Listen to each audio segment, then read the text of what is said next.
Hello students, so welcome back to my channel Bhavya Physics. 10 most expected 5 marks questions for second PUC. So first quarterly test help ಆಗುವಂತ ಯಾವ್ದೆಲ್ಲ important questions ಇದೆ ಅಂತ ಹೇಳಿ ಹೇಳ್ತಾ ಇದ್ದೀನಿ ಮಕ್ಕಳೇ ಈ ಒಂದು ವಿಡಿಯೋದಲ್ಲಿ. ಸೊ ಕ್ವಿಕ್ ಆಗಿ ಪೆನ್ ನೋಟ್ಬುಕ್ ತಗೊಂಡು ನೋಟ್ ಮಾಡ್ಕೊಂಡ್ಬಿಡಿ. ಸೊ ಯಾವ್ದೆಲ್ಲ 10 ಕ್ವೆಶನ್ಸ್ ನ ನೀವು ಪ್ರಾಕ್ಟೀಸ್ ಮಾಡಿದ್ರೆ 30+ ಸ್ಕೋರ್ ಮಾಡಬಹುದು ಅಂತ ಹೇಳಿ ಇವತ್ತಿನ ವಿಡಿಯೋದಲ್ಲಿ ತಿಳಿಸ್ಕೊಡ್ತಾ ಇದ್ದೀನಿ ಮಕ್ಕಳೇ. ಸೊ ರೆಡಿನಾ? ಕ್ವಿಕ್ ಆಗಿ ಬರ್ಕೊಂತಾ ಹೋಗಿ. ಅಂಡ್ ಇದಿಷ್ಟು ಕ್ವಶನ್ಸ್ ನ ನೀವು ಪ್ರಾಕ್ಟೀಸ್ ಮಾಡಿದ್ರೆ ನೀವು ಆರಾಮಾಗಿ 5 ಮಾರ್ಕ್ಸ್ ಏನಿದೆ ಪಾರ್ಟ್ ಡಿ ಅದನ್ನ ಆರಾಮಾಗಿ ಸ್ಕೋರ್ ಮಾಡ್ಕೋಬಹುದು ಮಕ್ಕಳೇ. 10 ಮಾರ್ಕ್ಸ್ ನಿಮ್ಗೆ ಸಿಗತ್ತೆ. ಸೊ ಇವಾಗ ಯಾವ್ದೆಲ್ಲ ಅಂತ ಹೇಳಿ ನೋಡೋದಾದ್ರೆ, ಸೊ ಫಸ್ಟ್ ಲೆಸನ್ ಅಲ್ಲಿ all 5 are important, but here give importance to derive an expression for electric field due to dipole on an axial line and equatorial line. ಇದೆರಡೂ ಇಂಪಾರ್ಟೆಂಟ್, ಬಟ್ ಆಕ್ಸಿಯಲ್ ಲೈನ್ ಜಾಸ್ತಿ ಸಲ ಕೇಳಿದಾರೆ ಮಕ್ಕಳೇ, ಹಾಗಂತ equatorial line ಬಿಡಬೇಡಿ, ಅದನ್ನು practice ಮಾಡ್ಕೊಳ್ಳಿ. So derive ಮಾಡ್ಬೇಕಾದ್ರೆ ನೀವು ಡಯಾಗ್ರಾಮ್ ಡ್ರಾ ಮಾಡ್ಲೇಬೇಕಾಗತ್ತೆ. ಸೊ ನಾನ್ ಡಯಾಗ್ರಾಮ್ ಮಾಡಲ್ಲ, ಬರೀ ಸ್ಟೆಪ್ಸ್ ಬರೀತೀನಿ ಅಂದ್ರೆ ಆಗೋದಿಲ್ಲ, ಡಯಾಗ್ರಾಮ್ ಬರ್ಕೋಬೇಕಾಗತ್ತೆ. And explanation is also needed. Okay, explanation regarding the diagram is also required. And using Gauss law, derive an expression for electric field due to infinitely long thin straight wire, charged wire, and again plain sheet ಇದೆ, spherical shell ಇದೆ. ಇದ್ಯಾವ್ದು ಈ ಮೂರನ್ನ ನೀವು practice ಮಾಡ್ಬೇಕಾಗತ್ತೆ. And ಜಾಸ್ತಿ importance first and third ಕೊಡಿ ಮಕ್ಕಳೇ, ಜಾಸ್ತಿ importance ಅದೆರಡಕ್ಕೆ ಕೊಡಿ. ಪ್ಲೇನ್ ಶೀಟು ಅಷ್ಟೊಂದು ಕೇಳೋದಿಲ್ಲ. ಓಕೆ, ಅಂಡ್ ನೆಕ್ಸ್ಟ್ ಚಾಪ್ಟರ್ ಹೋಗೋದಾದ್ರೆ electric potential due to isolated point charge is very very very important question. One of the easiest and important question ಇದು. ಇಲ್ಲಿ ನೀವು ಇಂಟಿಗ್ರೇಷನ್ ಯೂಸ್ ಮಾಡಿ ಸಾಲ್ವ್ ಮಾಡ್ಬೇಕಾಗತ್ತೆ. ಅಂಡ್ ಒಂದು ಲೈನ್ ಅಲ್ಲಿ ನೀವು ಡಯಾಗ್ರಾಮ್ ಹಾಕ್ತೀರಾ, ಬಟ್ ಅದನ್ನ ಕರೆಕ್ಟ್ ಆಗಿ ಪ್ರಾಕ್ಟೀಸ್ ಮಾಡ್ಕೊಳ್ಳಿ ಮಕ್ಕಳೇ. ಸೊ ಒಂದು ಲೈನ್ ಅಲ್ಲಿ ಅಷ್ಟೇ ಇರುತ್ತೆ ಡಯಾಗ್ರಾಮ್, ಕರೆಕ್ಟ್ ಆಗಿ ಬರ್ಕೋಬೇಕಾಗತ್ತೆ. And next define capacitance, arrive at an expression for the capacitance of parallel plate capacitor. ಇಲ್ಲಿ 90% ಸ್ಟೂಡೆಂಟ್ಸ್ ಮಿಸ್ ಮಾಡ್ತೀರಾ. ಇದನ್ನ ಕರೆಕ್ಟ್ ಆಗಿ ಓದ್ಕೊಳ್ಳಿ, ಏನ್ ಕ್ವೆಶ್ಚನ್ ಇದೆ ಅಂತೇಳಿ ಅರ್ಥ ಮಾಡ್ಕೊಂಡು ಆನ್ಸರ್ ಮಾಡಿ ಇದನ್ನ.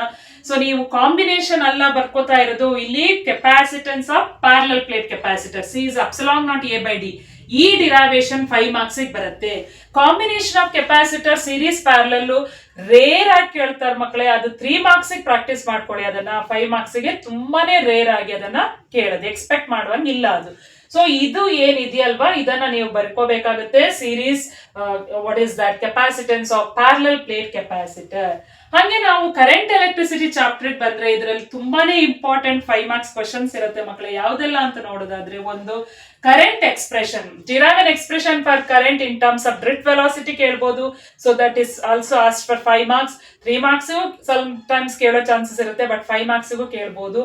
ಅಂಡ್ ಇಲ್ಲಿ electrical conductivity in terms of relaxation time. What is relaxation time? And hence derive an expression for electrical conductivity in terms of relaxation time ಅನ್ನೋದು ತುಂಬಾನೇ ಇಂಪಾರ್ಟೆಂಟ್ ಮಕ್ಕಳೇ.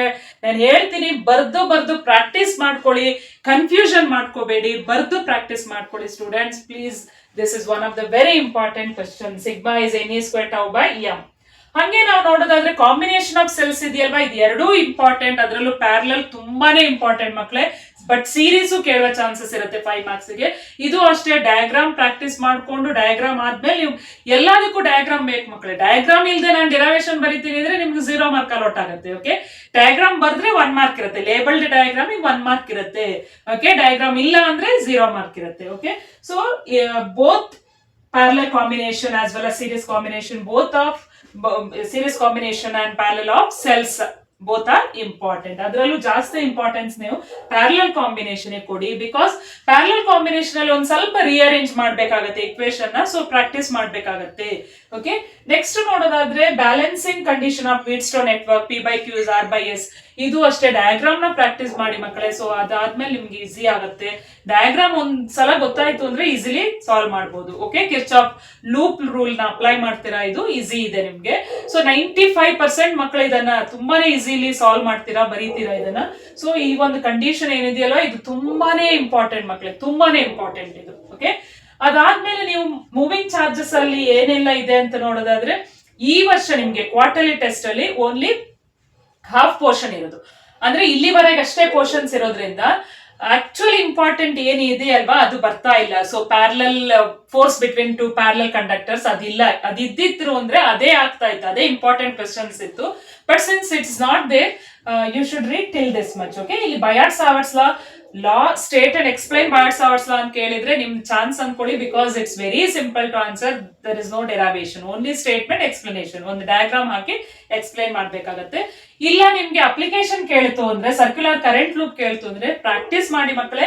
ಈ ಕೋನ್ ಶೇಪ್ ಏನ್ ಡಯಾಗ್ರಾಮ್ ಹಾಕ್ತೀರಾ ಇದನ್ನ ಕರೆಕ್ಟ್ ಆಗಿ ಪ್ರಾಕ್ಟೀಸ್ ಮಾಡ್ಕೊಳ್ಳಿ. ಸೊ ಇಲ್ಲಿ 2 ಕರೆಂಟ್ ಎಲಿಮೆಂಟ್ ತಗೋತೀರಾ, A and B current element ತಗೋತೀರಾ. ಇದು ಸೆಂಟರ್ ಇಂದ ಪಾಸ್ ಆಗೋ ಲೈನಿಗೆ ಆಕ್ಸಿಸ್ ಅಂತೀವಿ. ಅಂಡ್ ಈ ಕರೆಂಟ್ ಎಲಿಮೆಂಟ್ ನ ನೀವು ಹೋಗಿ ಪಾಯಿಂಟ್ ಜಾಯಿನ್ ಮಾಡ್ಕೊಳ್ಳಿ. ಈ ಪಾಯಿಂಟ್ ಅಲ್ಲಿ ನೀವು ಟೋಟಲ್ ಮ್ಯಾಗ್ನೆಟಿಕ್ ಫೀಲ್ಡ್ ಕ್ಯಾಲ್ಕುಲೇಟ್ ಮಾಡ್ಬೇಕಾಗತ್ತೆ. And this distance is nothing but radius of this circular loop. Okay, and this distance is x and this is r. Okay, so ಇಲ್ಲಿ ನಾವ್ ಏನ್ ಮಾಡ್ತೀವಿ ಅಂದ್ರೆ ಕರೆಂಟ್ ಈ ಡೈರೆಕ್ಷನ್ ಹೋಗುತ್ತೆ ಅಂದ್ರೆ ಈ ಕರೆಂಟ್ ಎಲಿಮೆಂಟ್ ಗೆ ಒಂದು ಟ್ಯಾಂಜೆನ್ಷಿಯಲ್ ಡ್ರಾ ಮಾಡ್ಕೊಳ್ಳಿ. So this tangential drawn shows a direction of current element. So ಈ ಆಂಗಲ್ 90 ಡಿಗ್ರಿ ಇರುತ್ತೆ, ಇದು theta is 90 degree. Okay, so next ಏನ್ ಮಾಡ್ಬೇಕು ಅಂದ್ರೆ ಇಲ್ಲಿ ನೀವು ಈ ಡೈರೆಕ್ಷನ್ ಏನ್ ಮಾಡ್ಕೋತೀರಾ ಅಂದ್ರೆ ಇಲ್ಲಿ direction of D B note ಮಾಡ್ಕೋತೀರಾ. And D B makes at an angle theta or phi, whatever you can take. Phi ಅಂತ ತಗೋತೀನಿ. ಸೊ ಇದು ಡಿ ಬಿ ಕಾಸ್ ಫೈ ಆಗುತ್ತೆ, because this angle is phi. ಇದು D B sine phi ಆಗುತ್ತೆ. ಹಾಗೆ ನೀವು ಈ ಕರೆಂಟ್ ಎಲಿಮೆಂಟ್ ತಗೋತೀರಾ, ಇದನ್ನ ಜಾಯಿನ್ ಮಾಡಿದ್ರೆ ನಿಮ್ಗೆ ಮ್ಯಾಗ್ನೆಟಿಕ್ ಫೀಲ್ಡ್ ಈ ಡೈರೆಕ್ಷನ್ ಅಲ್ಲಿ ಸಿಗುತ್ತೆ. ಅಂಡ್ ಇದನ್ನು ಡಿವೈಡ್ ಮಾಡಿದ್ರೆ ಈ component d B sine phi ಆಗುತ್ತೆ, ಈ component d B cos phi ಆಗುತ್ತೆ. So d B cos phi component cancel ಆಗುತ್ತೆ, d B sine phi components add ಆಗ್ತಾ ಹೋಗುತ್ತೆ ಮಕ್ಕಳೇ. ಸೊ ಟೋಟಲ್ ಮ್ಯಾಗ್ನೆಟಿಕ್ ಫೀಲ್ಡ್ ಬೇಕು ಅಂದ್ರೆ ನೀವ್ ಏನ್ ಮಾಡ್ತೀರಾ, ಆಡ್ ಮಾಡ್ತೀರಾ. So it is a summation of D B sine phi ಅಂತ ಬರ್ಕೋಬಹುದು, ಸಮ್ಮೇಷನ್ ಬರ್ಕೋಬಹುದು, ಇಂಟಿಗ್ರೇಷನ್ ಬರ್ಕೋಬಹುದು. Okay, so summation D B sine phi ಬರ್ಕೊಂಡ್ರೆ ಏನಾಗುತ್ತೆ, ಇಲ್ಲಿ ಡಿ ಬಿ ಬರ್ಕೋಬೇಕು. That is using Biot Savart's law. ನೀವು ಏನ್ ಬರೀತೀರಾ, μ0/4π I dl sine theta by r square ಅಂತ ಬರೀತೀರಾ. ಥೀಟಾ 90, ಸೈನ್ 90 is 1 ಆಗುತ್ತೆ. ಸೈನ್ ಫೈ ನ ಡಿಫೈನ್ ಮಾಡ್ಬೇಕು ನೀವು, opposite by adjacent that is r ಆಗುತ್ತೆ. Sorry, opposite by hypotenuse that is r ಆಗುತ್ತೆ. ಸೊ ಇಲ್ಲಿ ಸಬ್ಮೇಷನ್ ಮಾಡ್ಬೇಕು ಅಂದ್ರೆ ಡಿ ಎಲ್ ಅಷ್ಟೇ ಸಬ್ಮೇಷನ್ ಮಾಡ್ತೀರಾ, ಮಿಕ್ಕಿದೆಲ್ಲಾನು ಕಾನ್ಸ್ಟೆಂಟ್ ಆಗಿರುತ್ತೆ. ಸಬ್ಮೇಷನ್ ಡಿ ಎಲ್ ಅಂದ್ರೆ ನಿಮಗೆ total length of the current loop ಸಿಗುತ್ತೆ. That is nothing but 2πr ಆಗುತ್ತೆ. 2πr capital R. Okay, substitute ಮಾಡಿದಾಗ μ0/4π ಬರುತ್ತೆ. And I/r³ into capital R in a place of this 2π capital R. So ನೀವು Pythagoras apply ಮಾಡಿ r relation ಬರ್ಕೋಬೇಕು ಅಂದ್ರೆ ಇಲ್ಲಿ r square is equal to capital R square plus x square ಆಗುತ್ತೆ ಮಕ್ಕಳೇ. So r can be written as r square plus x square to the power half ಅಂತ ಬರ್ಕೋತೀವಿ. Add ಮಾಡಿದಾಗ multiply ಮಾಡಿದ್ರೆ r³ ಆಗುತ್ತೆ. r³ ಅಂದ್ರೆ ಇದೆರಡು ಎಕ್ಸ್ಪ್ರೆಷನ್ ನ ಮಲ್ಟಿಪ್ಲೈ ಮಾಡಿ. So that is r square plus x square to the power.